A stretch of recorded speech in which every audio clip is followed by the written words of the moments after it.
Kuzampo and welcome to our weekly news magazine program, Bhutan This Week. With me, Sharab Doji. Let me take you through our top stories of the week. Domestic energy consumption sees drastic increase. DGPC says consumption increased due to new energy-intensive industries. Graduates registering for the Bhutan Civil Service examination sees significant increase as RCSC do away with quota system. And nearly 1,500 arrested in drug-related cases this year. Figure surpasses last year's total already. Now let's take a look at the details. Domestic power consumption for the first 6 months of the year has increased drastically compared to the same period last year. According to latest figures from the Druk Green Power Corporation (DGPC), domestic electricity consumption increased from over 1.4 billion units last year to over 2.2 billion units in the first 6 months. According to the DGPC, increase in domestic demand is also affecting export figures. Domestic electricity consumption surged from March last year onwards. Since then, the country has consistently consumed over 250 million units of electricity, even in summer months when domestic consumption is usually low. The DGPC in a written statement said that domestic consumption increased due to new energy-intensive industries. The domestic consumption significantly increased since April this year. The months of April, May and June saw almost 1.4 billion units of electricity consumed. Meanwhile, this year saw a drastic decrease in hydropower generation. The country generated more than 3.6 billion units till June last year, while it dropped to a little over 3 billion units during the same period this year. As per the DGPC, the decrease in power generation is primarily due to poor hydrology with no snowfall in the winter months and delayed monsoon rains.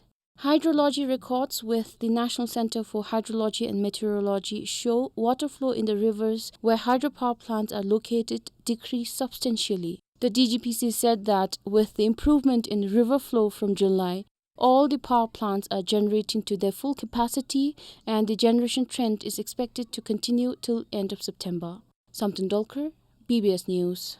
The Druk Holding and Investments (DHI), the commercial arm of the government, has reported an increase in its revenue of over 5.5 billion yutam in 2002 compared to the previous year. According to a news release from the DHI, the increase in revenue reflects significant return on investment and improved financial performance across all sectors in which the DHI companies operate. The increase in revenue from over 40 billion yutam in the financial year 2021 to almost 46 billion yutam a year later is mainly attributed to growth in revenue from customers through the sales of services and trading goods.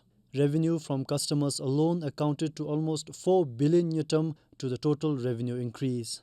Among the DHI companies, the energy and resources segment is the top revenue generator, amounting to over 50% of the total revenue. Bhutan Power Corporation reported over 800 million yutam in profits, while State Mining Corporation reported almost 2 billion yutam in profits. Meanwhile, the Druk Green Power Corporation reported a profit of over 4.6 billion yutam. This is a decline of almost 500 million yutam from the financial year 2021. The communication and transport segment, which consists of Bhutan Telecom and Druk Air Corporation, generated almost 8 billion yutam in revenue. Similarly, in the financial services segment, Bank of Bhutan, Bhutan National Bank and the Royal Insurance Corporation posted a net profit of almost 700 million yutam. While the companies in the IT and real estate and manufacturing segments struggled to report profits as expected, in the trading segment, the State Trading Corporation registered a net profit of almost 60 million yutam. According to the annual report, the DHI company's total expenditure rose by almost 7 billion yutam for financial year 2022, leading to reduction in profit after tax by almost 2 billion yutam.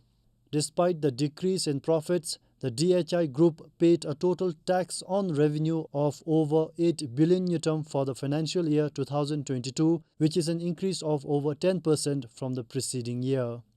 The annual report also states that as part of investments in overseas market, the DHI invested over 17 million US dollars in global equity and futures market, emerging market, and to start DHI PTE Limited based in Singapore. With additional information from Ogundoji, this is Sherab Doji, BBS News. Now traders can expect easier ways of doing business. The Finance Ministry has developed a web-based application system to this effect. The Electronic Customs Management System, or ECMS, which is currently in its pilot phase, is expected to ease customs procedures and reduce clearance processes to boost trade. It will benefit exporters, importers, and business entities alike. The Department of Revenue and Customs initiated the project in collaboration with the Royal Monetary Authority, banks, airlines, traders, the police, and the clearing and forwarding agents. According to the DRC, with the implementation of the system, traders can process customs clearance and make payments online. This is expected to reduce associated costs and ensure a smoother and a more efficient trade environment. The hassle of using that system is, considering that it is a client-based system, people are required to come to the customs area. Let's say if they are clearing their goods in Penciling, they are supposed to go all the way to Penciling to clear their goods, which is a waste of time, an addition to the cost of doing business. So with all these problems that we have seen, and we wanted to facilitate trade, so DRC has initiated coming up with a web-based system. She added that ECMS will be implemented across all 8 regional revenue and customs offices in Bhutan to ensure it benefits businesses and citizens throughout the country. The system enables efficient coordination with cross-border regulatory agencies, CBRAs, fostering improved control and monitoring at the borders. The DRC issued a notification in April asking individuals and businesses wishing to export, import, or transit goods across the borders to submit their declaration electronically through ECMS. The implementation of ECMS is also expected to increase the collection of tax and duties, address tax leakage, and minimize the risk of fraudulent practices. However, the system is currently challenged with network connectivity issues. Unfortunately, during piloting, we did have a lot of internet connectivity issues. So this we are in the process of discussing with GovTech agency, and in fact, they were very helpful, and they have had a team sent to the regions to look into all the connectivity issues. They are still working on it. We are not saying that it has been resolved. We are at the piloting stage. So the team will be working on it with DRC and customs at the borders to improve the connectivity issues before we launch the system. DRC plans to implement ECMS latest by early next month. With additional information from Karmasamtan Wangda, Tashiyangdan, BBS News. If you are hit by a passing car while crossing a road without a zebra crossing in an urban expressway, you're not just a victim, but you'll now also be liable for penalties. This is according to the Road Safety and Transport Regulations 2021, which the Traffic Division of the Police plans to implement soon in light of the increasing cases of pedestrian accidents. The authorities fear it will keep increasing, posing risk to more lives if they do not start implementing the regulations. Previously, the authorities penalized only the drivers in such incidences. While some drivers in Thimphu accuse pedestrians of being careless while crossing the roads, others said hedges planted on dividers along the expressway are also leading to such accidents. There is an increasing number of accidents in Thimphu. I think it is because the people are not using the zebra crossings most of the time. When they suddenly appear from nowhere, the drivers lose control of their car, resulting in accidents. There are hedges planted on the road dividers along the expressway in Thimphu. This is blocking the vision of the drivers. We cannot see clearly when children try to cross the road through the hedges.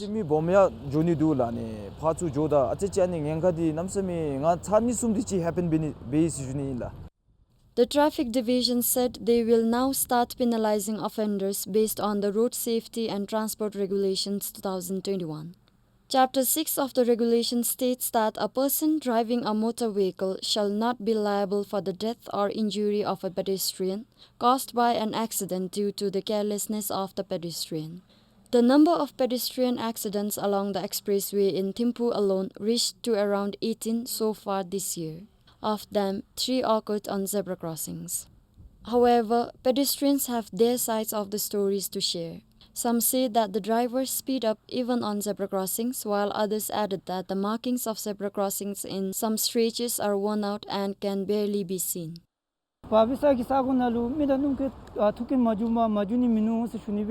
It is obvious that many accidents are occurring at Babisa. The zebra crossings in the area are very far from each other, especially here where the bus stops. There is no zebra crossing and we have to run to cross the road.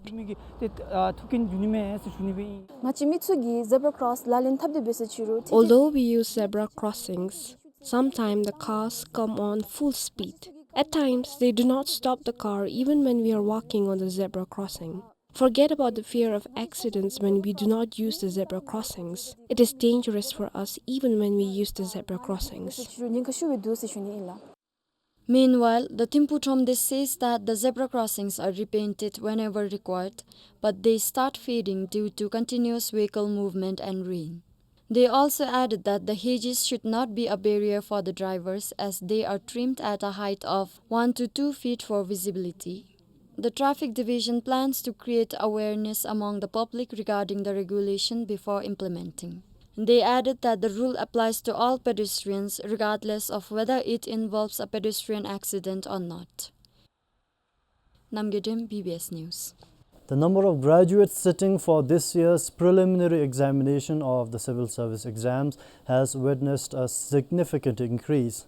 More than 4,000 graduates are set to participate in the preliminary examinations scheduled next month. According to the Royal Civil Service Commission, their decision to eliminate the quota system for the Bhutan Civil Service examinations has played an important role in encouraging more graduates to register for the PE.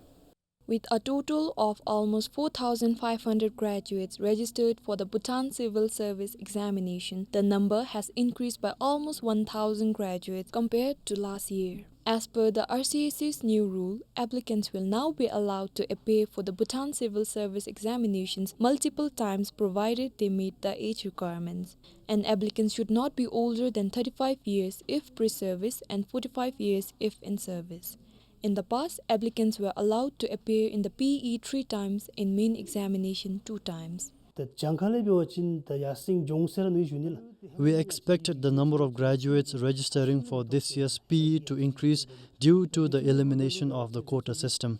Initially, graduates could only appear for PE 3 times. Therefore, when we decided to remove the quota system, it meant that graduates who had surpassed the limit for PE could resit for the Royal Civil Service examinations. He added that the rise in vacancies and the graduates' interest in joining the civil service might also have contributed to the increase. The Commission has announced a total of 1,125 vacancies in different categories of the civil service.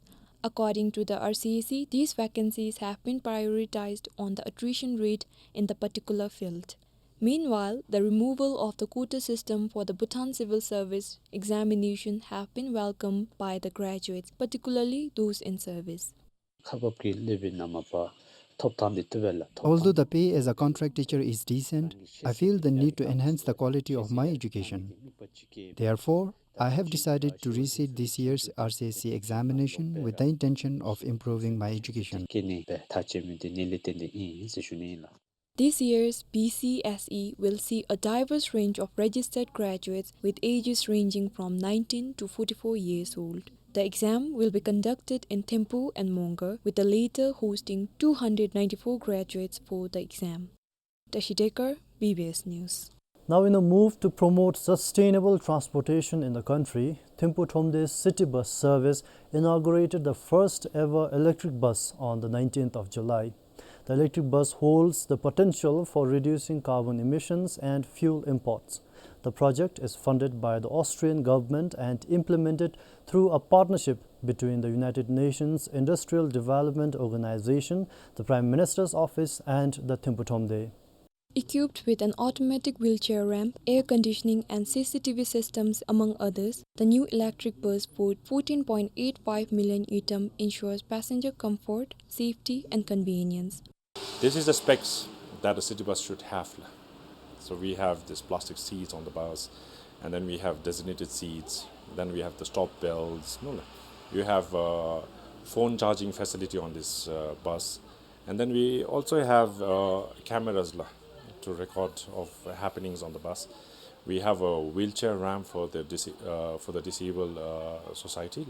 So, and that ramp is also automatic.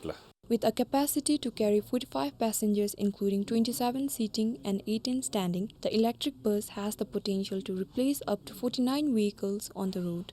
One bus is ferrying about 40 to 50 people.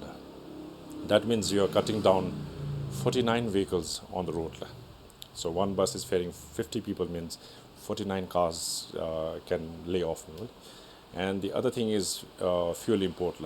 So 49 cars give fuel import can be reduced. Then emission can be reduced. Traffic congestion is going to get reduced.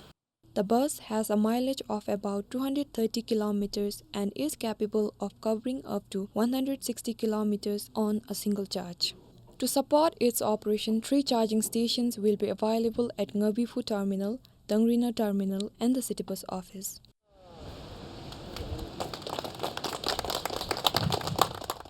Following an evaluation and staff training, the electric bus is expected to start serving passengers along the capital city's highway in about a week.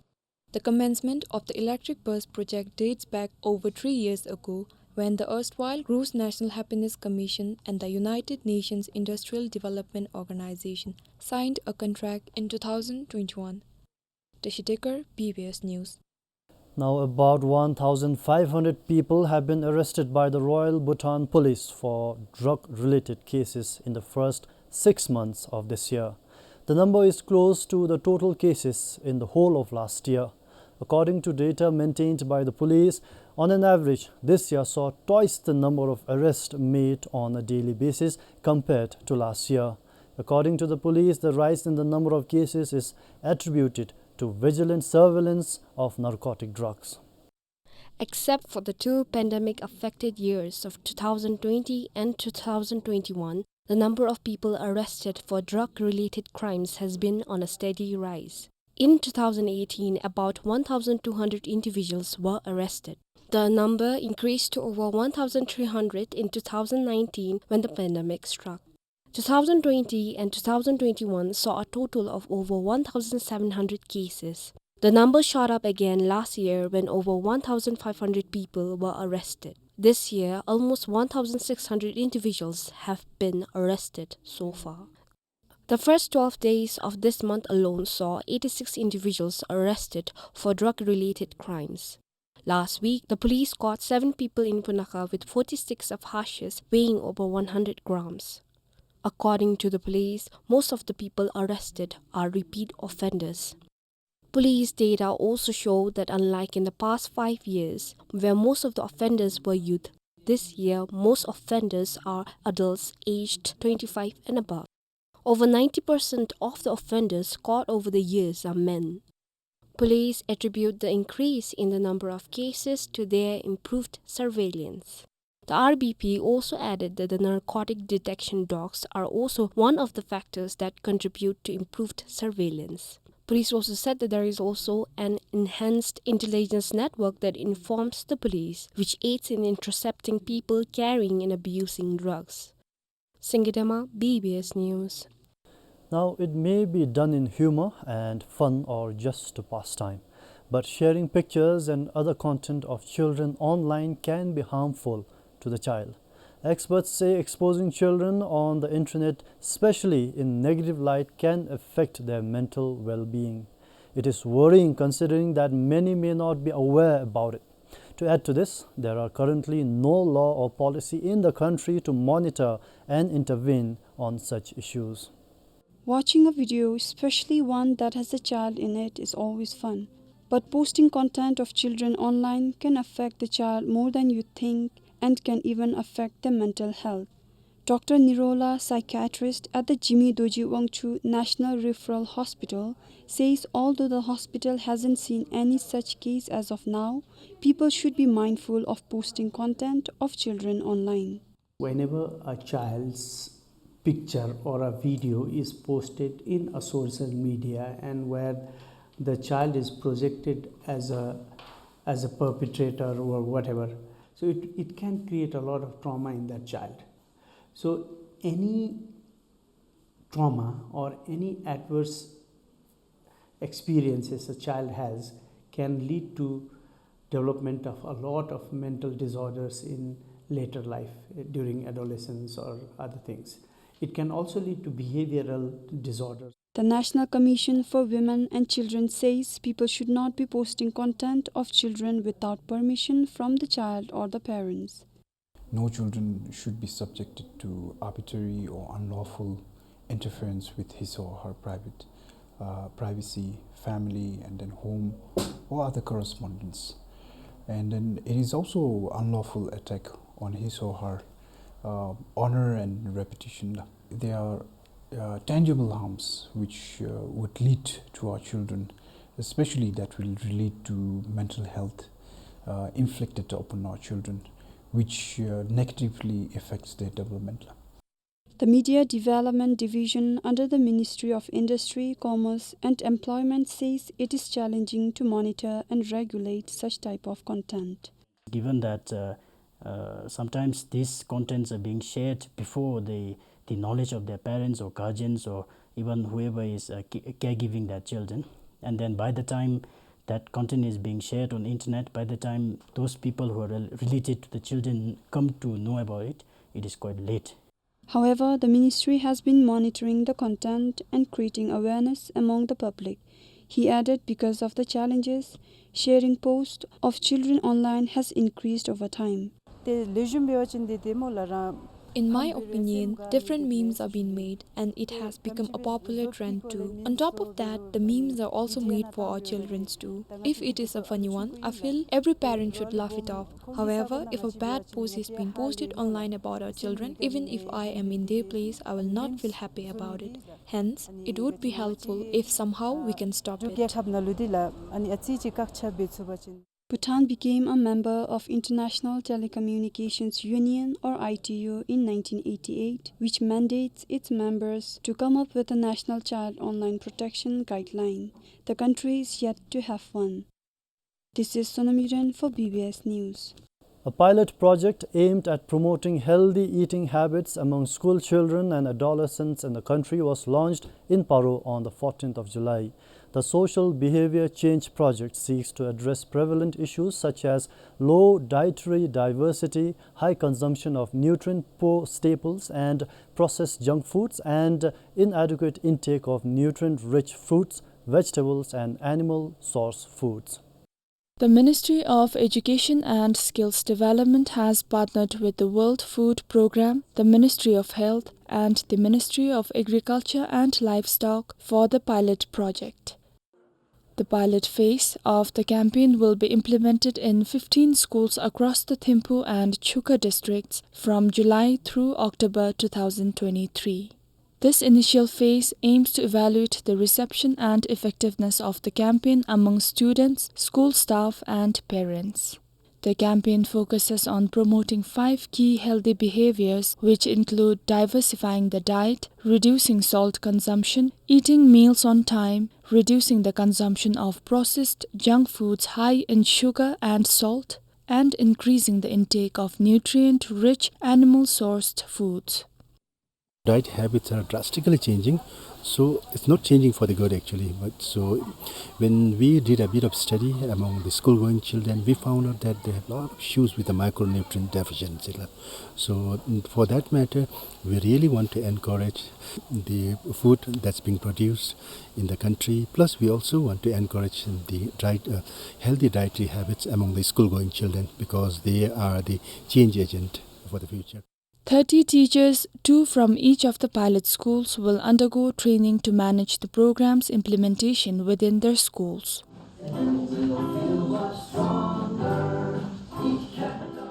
They will also provide training to other school staff members on relevant elements of the social behavior change project. This should come long time back because our children have the habit of taking junks, and once it is made a habit, it's then very difficult to change, right?